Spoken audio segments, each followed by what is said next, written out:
Welcome to the Art of Card Manipulation, Volume 2.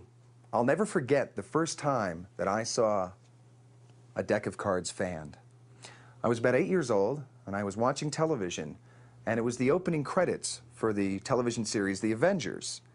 Well, I later found out it was Johnny Hart's hands doing the manipulations on the television screen. But when I was 8 years old, I knew that those cards were tricked. I knew that they were spring-loaded or gimmicked or something. Well, 2 years later, I went to New York and I saw Colin Rose, an English manipulator, performing in Ricciardi's The World Festival of Witchcraft and the Occult at the Felt Forum.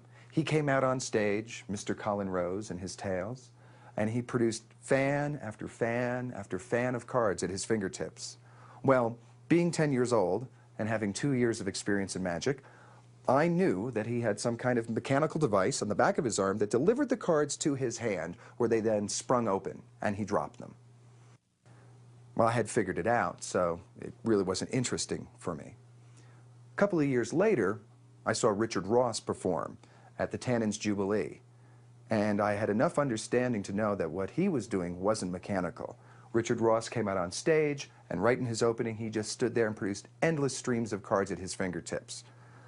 I had to know how it was done. I was hooked. I asked other magicians at the convention, what was this card stuff about? I had to learn it. Some of the magicians told me about Cardini. I started reading about Cardini. Well, in the biographies of Cardini, there wasn't a lot of technique explained, so I had to hunt around and search through a lot of books, Louis Ganson's Routine Card Manipulation, Ed Marlowe's Card Fan Productions, things like this, to get the information that I needed. But I was hooked. I had to learn it all. And since then, maybe I haven't learned it all, but I've learned a great deal and many different varieties of card fans and card productions. I'm going to share them with you.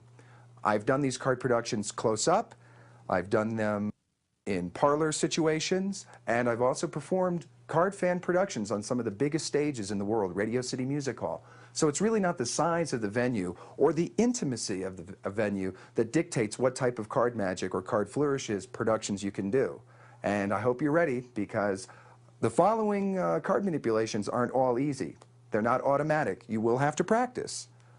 But I'm sure you'll get hooked, and I'm sure you'll enjoy doing them, find them challenging, and hopefully very rewarding. So let's get started.